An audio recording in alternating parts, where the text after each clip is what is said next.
जय मसीह की। मेरा नाम दीपिका हेम्ब्रोम है। मैं रांची से हूँ। मैं ये बताना चाहती हूँ कि परमेश्वर ने मेरे जीवन में और मेरे घराने को कैसे बदला है। जब हम मसीह में नहीं थे तो हमारा जीवन कैसा था। हम सरना फैमिली से आते हैं और बस हड़िया और दारू मतलब हमारी जो माँ थी वो बेचती थी। इसी से हमारा जो भी गुजारा मतलब घर चलाना ये सब यही चीज़ें से होता रहता था। तो फिर मेरा भाई अचानक से 2016 में उसकी तबीयत बहुत ख़राब हुई और वो दुष्ट आत्मा से ग्रस्त था।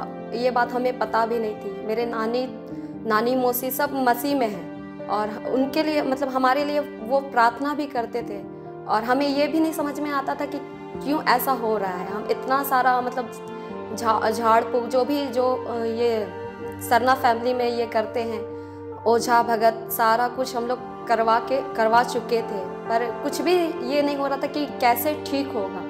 फिर मौसी ने बोला कि प्रार्थना करो, इसके लिए दुआ करो।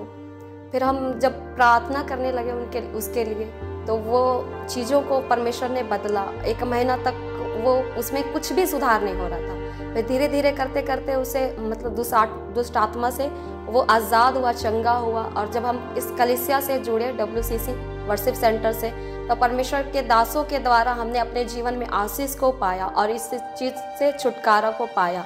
और हमारा जीवन प्रभु में नहीं था। जब हम परमेश्वर को नहीं जानते थे तो हम जैसा तैसा मतलब जीवन को जीते थे।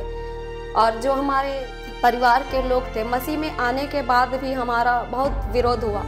उसने हम लोगों को इतना भी कह दिया कि तुम लोग मसीह में जा रही हो तो हमारा कुछ तुमसे लेना देना कुछ भी नहीं है। यहाँ तक कि ज़मीन जगह को लेकर भी वो बोलते थे हिस्सा नहीं देंगे। तो हम बोले कि कोई बात नहीं, छोड़ दो। हम लोग मसीह को हम पकड़े हुए हैं, ज़मीन जगह से कोई मतलब नहीं है। और धीरे धीरे वो चेंज होने लगे। परमेश्वर ने उनके जीवन में भी कार्य को किया।